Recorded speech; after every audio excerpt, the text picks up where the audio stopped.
CDS के लिए 5 से 7 महीने, SSC CGL के लिए 4 से 6 महीने, FCAT के लिए 4 से 5 महीने। एंड अगर आपने पहले CDS की तैयारी की हुई है देन आपको FCAT के लिए लगेंगे सिर्फ 1 से 2 महीने।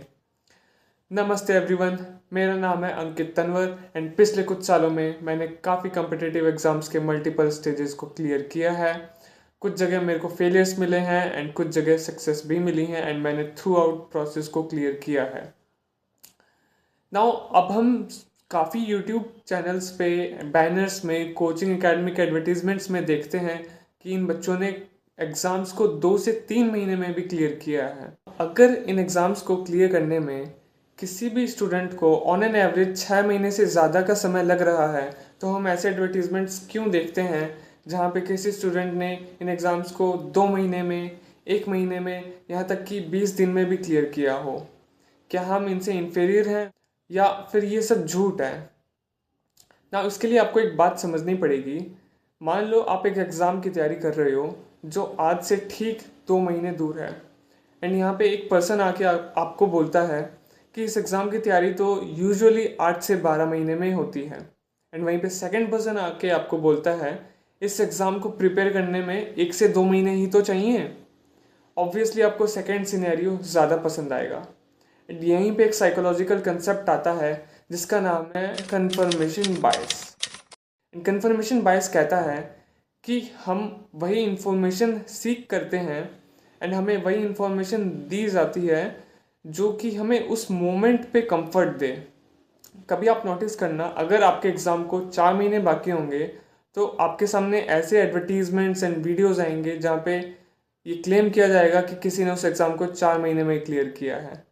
अगर आपके एग्ज़ाम को 1 महीना बाकी होगा तो ये क्लेम किया जाएगा कि किसी ने उस एग्ज़ाम को 1 महीने में भी क्लियर किया है। Now I am not saying कि ये लोग झूठ बोल रहे हैं, ये बिल्कुल सच है, but these are exceptions. Problem ये नहीं है कि 2 से 3 महीने में ये एग्ज़ाम्स क्लियर नहीं होते, बट प्रॉब्लम ये है कि हम इन एक्सेप्शंस को रूल समझ लेते हैं एंड जब हमें फेलियर मिलता है इसी वजह से तो ये साइकिल शुरू हो जाती है एंड ये लूप से हम बाहर नहीं निकल पाते। नाउ ये बात यहीं ख़त्म नहीं होती, इसके पीछे एक और साइकोलॉजिकल कंसेप्ट है जिसे कहते हैं स्टेटस सिग्नलिंग। स्टेटस सिग्नलिंग को मैं आपको एक एग्जांपल के थ्रू समझाने की कोशिश करता हूँ। मानिए आपने अपने किसी गेस्ट को डिनर पे बुलाया एंड आपने उनके लिए जो डिश प्रिपेयर की थी वो उनको बहुत पसंद आई एंड वो कहते हैं कि क्या बात है, मज़ा ही आ गया खा के। एंड इसके बाद उन्होंने आपसे पूछ लिया कि इस डिश को बनाने में आपको कितना समय लगा था। तो सोचिए नेचुरल टेंडेंसी आपकी क्या रहेगी? क्या आप बोलेंगे कि इसको बनाने में मैं पिछले 4 घंटे से मेहनत कर रहा हूँ ताकि आपको ये अच्छी सी डिश खिला सकूँ? नहीं, आपकी नेचुरल टेंडेंसी ये रहेगी कि आप बस बोल दो कि ये तो नॉर्मली है मेरे लिए, आधे घंटे में बना ली मैंने। बिकॉज ऐसा क्या है कि यहाँ पे आप इस चीज़ को रीइंफोर्स कर रहे हो कि ये जो डिश मैंने इतनी अच्छी बनाई है ये मेरे लिए यूजुअल बात है, मैं तो इससे और ज़्यादा अच्छी चीज़ें बना सकता हूँ।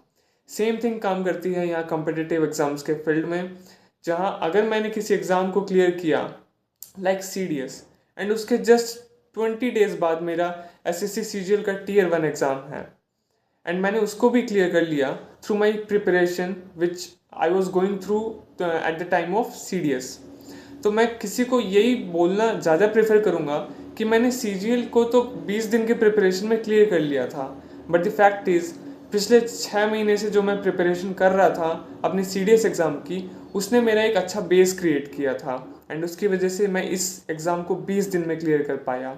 सो this is the reality and of course there are some exceptions जो बहुत कम टाइम में एग्ज़ाम्स को क्लियर कर लेते हैं बिकॉज उनका बेस बहुत स्ट्रॉन्ग होता है। एंड अब अगर स्टेटस सिग्नलिंग की बात चली रही है तो मैं आपको एक बात बताना चाहूँगा कि आप इस वीडियो को स्टार्टिंग में जाके नोटिस कर सकते हैं कि जहाँ पे मैंने इन एग्ज़ाम्स की टाइमलाइन बताई थी वहाँ पे अगर मैंने CDS के लिए 5 to 7 मंथ्स की रेंज बताई है तो मैंने उसे हैंड से 5 डिनोट किया है, ना कि 7। And similarly for SSC CGL अगर मैंने वहाँ 4 से 6 मंथ की टाइमलाइन बताई है तो मैंने उसे 4 डिनोट किया है, ना कि 6। And same for FCAT, because ये स्टेटस सिग्नलिंग हमारे दिमाग में होती है जहाँ हम किसी डिफ़िकल्ट टास्क को कम से कम टाइम डिनोट करके उसे ईजी दिखाने की कोशिश करते हैं। एंड आज के दिन जब मैं ये वीडियो शूट कर रहा हूँ तब एफकेट एग्ज़ामिनेशन को कुछ 10 दिन बाकी हैं। एंड मन तो बहुत कर रहा है ये कहने का कि इसे 10 दिन में ही क्लियर किया जा सकता है, बट रियलिटी अब आपको भी पता है कि स्टेटस सिग्नलिंग की वजह से जिन लोगों ने इसे क्लियर किया है उन्हें बताने में मज़ा आता है कि हाँ इसे कम वक्त में क्लियर किया जा सकता है। एंड कन्फर्मेशन बायस की वजह से हमें सुनने में ज़्यादा मज़ा आता है कि हाँ इसे कम वक्त में क्लियर किया जा सकता है। एंड वीडियो के स्टार्टिंग में जो टाइमलाइंस मैंने आपको बताई हैं these are based on average student जो 12th में अबव 70-80% स्कोर किया है एंड जो अभी ग्रेजुएशन कर रहा है या जिसकी ग्रेजुएशन कंप्लीट हो गई है। ऑफ कोर्स बहुत पैरामीटर्स पे डिपेंड करता है कि आपका बेस क्या है, आपकी अपब्रिंगिंग कहाँ हुई है, आप किस मीडियम के स्कूल में पढ़े हैं, but these are average timelines for most of us.